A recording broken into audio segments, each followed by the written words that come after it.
Nimeota ndoto. Kila mwaka naiota hiyo ndoto. Natafuta msaada lakini naukosa. Ninapoukosa, kuna mtu anatokea na kunipa ule msaada na kuniweka nguvu mikononi. Napambana namaliza.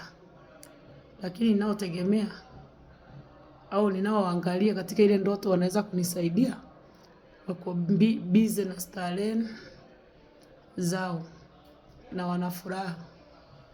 Mniombee na mimi nitawaombea, maana ndoto imenifadhaisha moyo. Ni mwaka wa 3 naiota hiyo ndoto. Sasa nikasema acha niilete kwenu kwa sababu hata nyie mnaota. Mkae mkijua ndoto ni taarifa. Ni ya kitu kilichopo, kilichotokea na kinachokuja. Kwa hiyo Bwana ananipa taarifa nianze kumtegemea yeye na kumtumaini, kwa maana amelaaniwa amtegemeaye mwanadamu kuwa kinga yake. Maana ndani ya moyo wake amemwacha Mungu.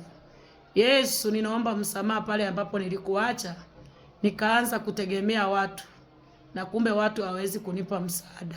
Amen.